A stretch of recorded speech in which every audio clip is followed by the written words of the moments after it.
Hey, Matt Fails. Yeah, I'm fine with that version of metaphysics. It reminds me of what Thou Art That is saying. Okay, a sense of wonder that we have to start from assumptions that we can't prove, and also we have these prior assumptions. I would not call them a priori, but prior assumptions. For example, you point out, how do I justify pragmatism? Through my intuition? Well, yeah, maybe. Let's just assume that that's it, that I have a brain that has to think that way. Um,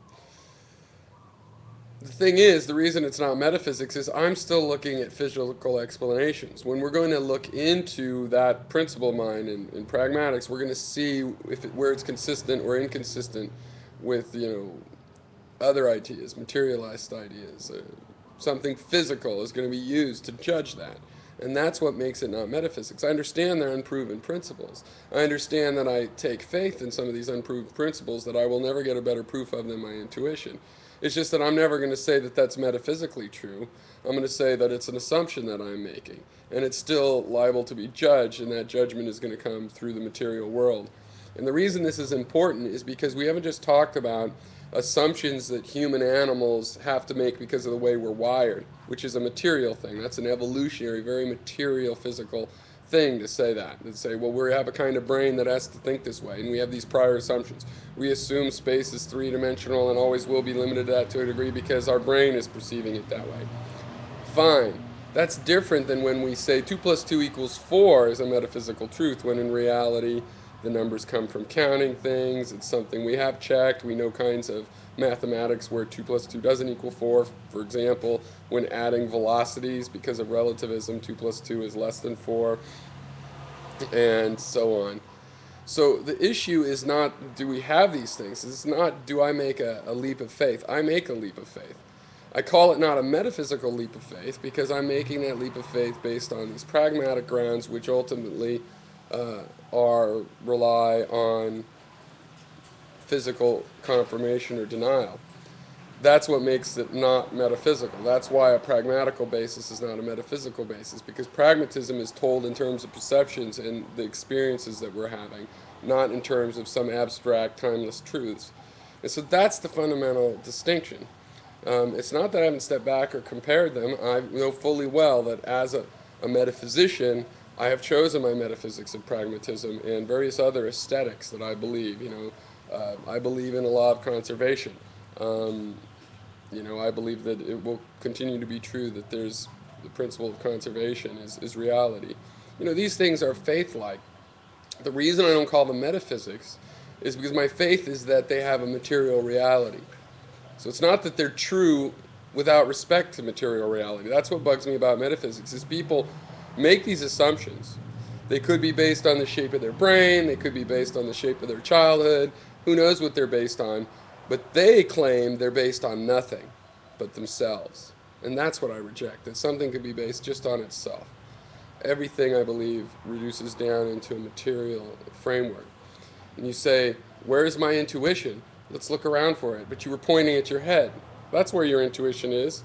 We know where it is. I don't know everything about how it works. I can point to an apple. I don't know how all the chemicals in an apple work either.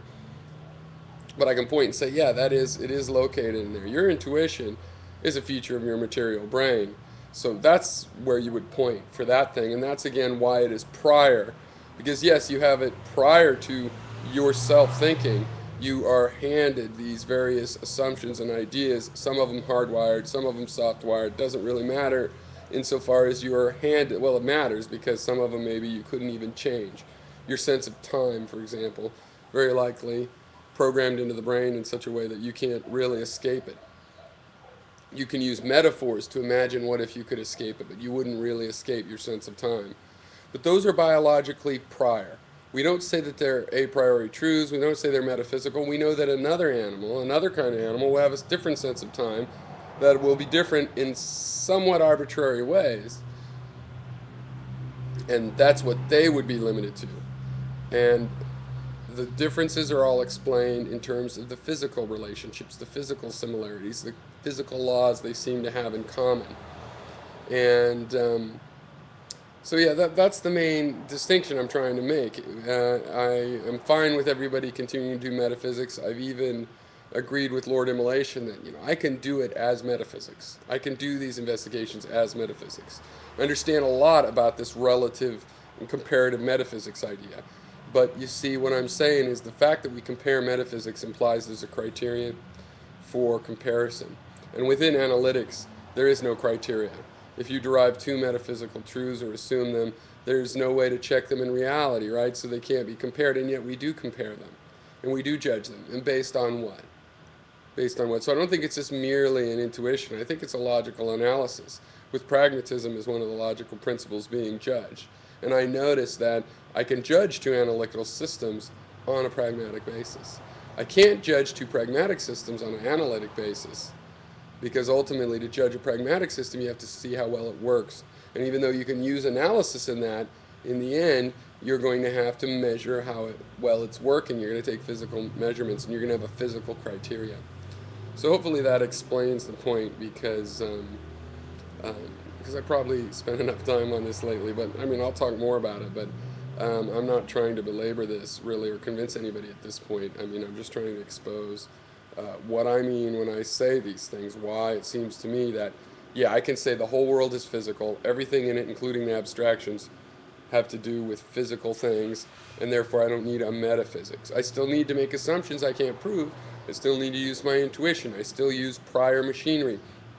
My brain has pattern recognition machinery that I use unconsciously. I don't even know really how it works. And I can use it and it's all prior, but none of that would be metaphysics. It's like metaphysics, right? But it changes. In a skeptical analysis, it's just part of your conceptual ontology. To believe one thing, you have to believe another.